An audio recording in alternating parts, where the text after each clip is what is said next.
शहरात अनेक जातीचे धर्माचे लोक गुण्यागोविंदाने राहतात. त्यामध्ये काही मंडळी राजकीय स्वार्थापोटी या ऐक्याला गालबोट लावण्याचा प्रयत्न करतात. कडेगावकर सुज्ञ असल्याने संपूर्ण देशात हिंदू मुस्लिम ऐक्याचं प्रतीक म्हणून हे शहर नावारूपाला आलंय. कडेगावचा धार्मिक एकोपा टिकवण्यासाठी आणि शहराच्या विकासासाठी भाजपला साथ द्या असं आवाहन पलूस कडेगाव विधानसभा मतदारसंघातील भारतीय जनता पार्टी महायुतीचे अधिकृत उमेदवार संग्राम देशमुख यांनी केलं. कडेगाव शहरातील इनामदार मोहल्ला या ठिकाणी कार्यकर्त्यांच्या बैठकीत ते बोलत होते.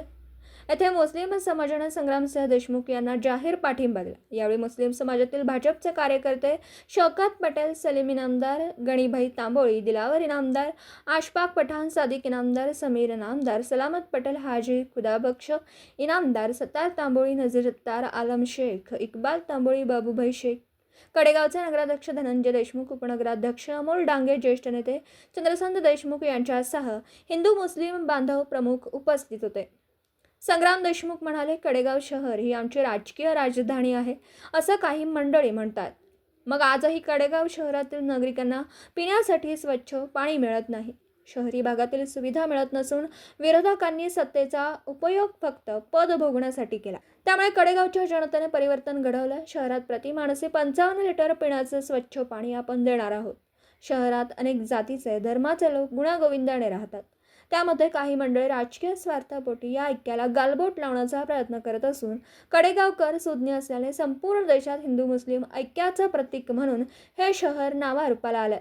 कडेगावचा धार्मिक एकोपा अभिमानास्पद असल्याचं प्रतिपादन 285 पलूस कडेगाव विधानसभा मतदारसंघाचे महायुती भाजपाचे अधिकृत उमेदवार संग्रामसिंह देशमुख यांनी केलं.